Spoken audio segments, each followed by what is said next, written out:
Memudahkan pengertian Islam. Di dalam salah satu nomor Adil bulan yang lalu, Tuan Kiai Haji Mas Mansur menulis satu artikel tentang pemuda. Juga dimuat dalam majalah Kita Ini nomor 8, bagian artikel memperkatakan gerakan pemuda. Saya kira banyak kaum Muhammadiyah, terutama kaum Muhammadiyah yang umurnya sudah tua, yang tidak termasuk golongan muda, menggaruk-garuk kepala waktu membaca tulisan itu. Sebab di dalam tulisan itu Kiai Haji M. Mansur dengan cara terang-terangan memanggil kaum pemuda kepada rasa cinta tanah air. Bagi kaum Muhammadiyah yang tua, hal ini adalah membuat mereka menjadi sedikit cungak-cinguk, bab mereka hidup di dalam suasana didikan tua, bahwa cinta tanah air adalah termasuk dosa as-sabiyah. Lagi pula, bukan orang sembarangan yang menulis artikel di dalam Adil itu. Yang menulis ialah Kiai Haji Mas Mansur, Ketua Pengurus Besar Muhammadiyah, salah seorang ulama Indonesia yang paling terkemuka. Di dalam tulisan saya hari ini, saya tidak akan membicarakan hal pemuda dengan rasa cinta tanah air. Hanyalah perlu saya terangkan di sini bahwa kalau saya di atas tadi mengatakan kaum Muhammadiyah tua menggaruk-garuk kepala, itu bukanlah omong kosong. Di tempat saya sekarang ini, Bengkulen, saya bisa sebutkan nama sedikitnya 5 orang Muhammadiyah yang tentu menjadi sedikit cungak-cinguk kalau membaca tulisan Kiai Haji Mas Mansur itu. Dulu di dalam tahun 1928-1929 di Pekalongan pernah dihalalkan saya punya nyawa oleh salah seorang Muhammadiyah karena saya dikatakan penganjur asobiah. Saya ceritakan hal-hal ini tidak dengan rasa dendam atau buat mentertawakan mereka, tidak buat membuat malu kepada mereka, tidak buat letztermak, tetapi hanyalah buat menyebutkan kenyataan, buat menyatakan faith bahwa ada kaum Muhammadiyah yang benci kepada cinta tanah air. Jadi yang tentu cungak-cinguk kalau membaca artikelnya mereka punya ketua pengurus besar itu sendiri. Malah saya ada pengiraan Kiai Haji Mas Mansur menulis artikel itu tadi sewajarnya bukan buat adres yang disebutkannya, bukan buat pemuda, tetapi buat itu bagian tua di kalangan Muhammadiyah yang pada batinnya ada sedikit memberontak kepada beliau. Oleh karena beliau tidak menetapi haluan tua lagi. Kita ingat akan keributan kaum tua di kalangan Muhammadiyah waktu beliau masuk. Kita ketahui ketidaksenangan kaum tua ini waktu beliau membawa Muhammadiyah ke dalam Kongres Rakyat Indonesia. Kita ketahui pula bahwa kaum tua ini pada batinnya tetap membangkang, tetap membandel terhadap kepada keputusan-putusan Kiai Haji Mas Mansur yang disetujui oleh mereka punya pengurus besar itu. Sudahlah, kita tidak akan meneruskan pembicaraan saya tentang hal ini. Saya mau membicarakan hal memudahkan pengertian Islam. Saya mau membicarakan permudahan itu di dalam umumnya.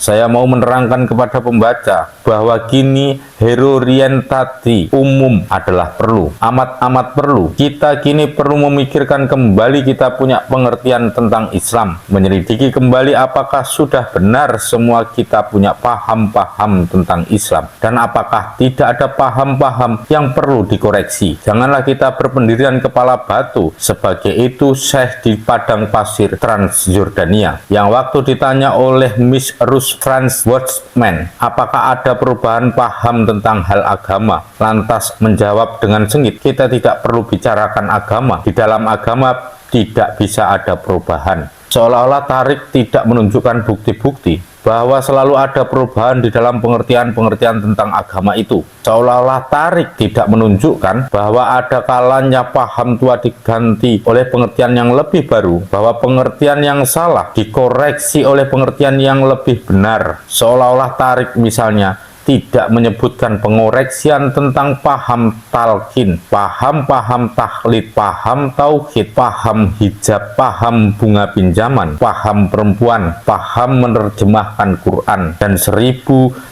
paham yang lain. Pantarai, kata Heraklitus, segala hal mengalir, segala hal bisa berubah, segala hal mendapat perbaharuan. Di dalam pengertian tentang ajaran-ajaran agama pun pantarai. Di dalam pengertian tentang hal-hal ini pun selalu ada perubahan. Pokok tidak berubah, agama tidak berubah, Islam sejati tidak berubah, firman Allah dan sunnah Nabi tidak berubah, tetapi pengertian manusia tentang hal-hal inilah yang berubah. Pengoreksian pengertian itu selalu ada dan mesti selalu ada. Pengoreksian itulah hakikatnya semua ijtihad. Pengoreksian itulah hakikatnya semua penyelidikan yang membawa kita ke lapang kemajuan.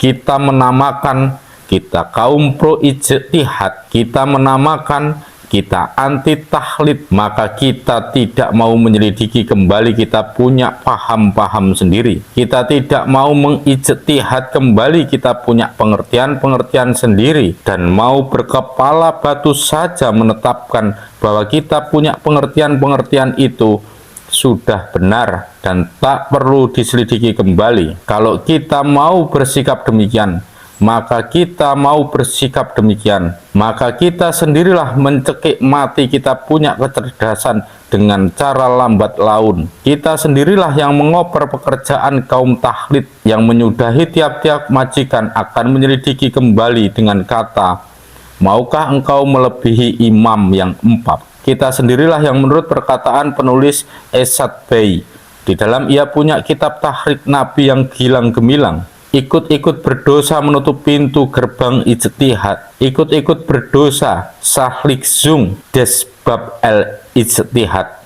sehingga oleh karenanya datanglah keruntuhan segala kehidupan akal, segala kehidupan rohani, segala kebesaran dan kemegahan, segala keadaban dan peradaban. Dengarkanlah kata Esad Bey itu, penutupan pintu ijtihad membinasakan semua peradaban, dan kita kini mau mengulangi lagi dosa besar ini.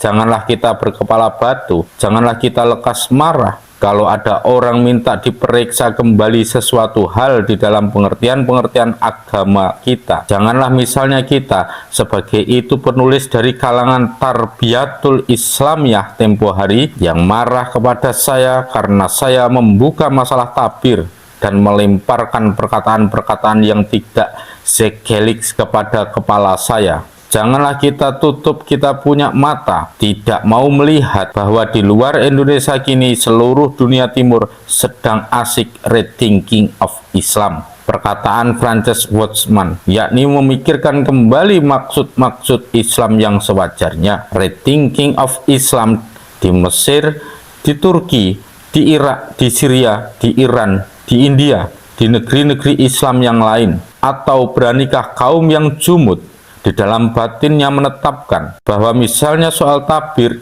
soal yang sudah, soal pendidikan pada gadis besar, soal yang sudah, soal kudung, soal yang sudah, soal perempuan pada umumnya, soal yang sudah, soal bunga bank, soal yang sudah, soal kebangsaan, soal yang sudah, soal agama dan negara, soal yang sudah, soal koedukasi, soal yang sudah, soal rasionalisme, soal yang sudah.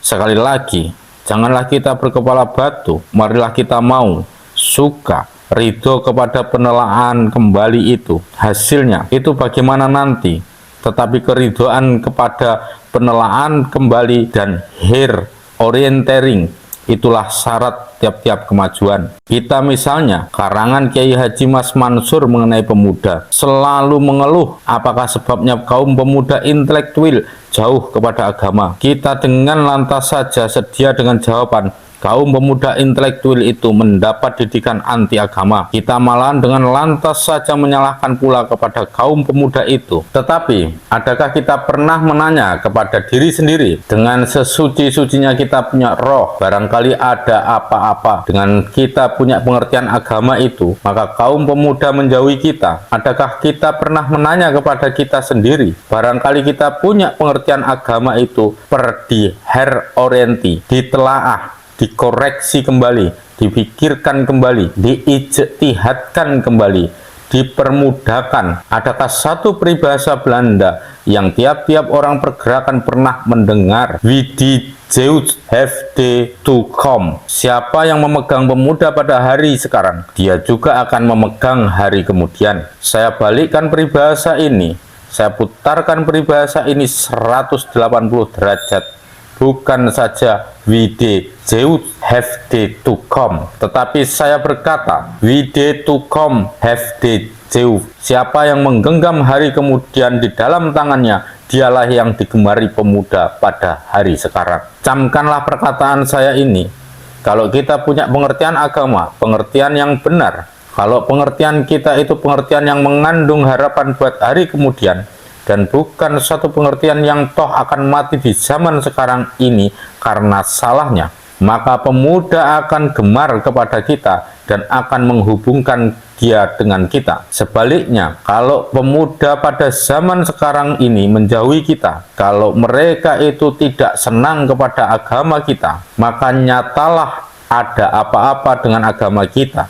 Nyatalah pengertian kita itu tidak mengandung harapan akan hari kemudian.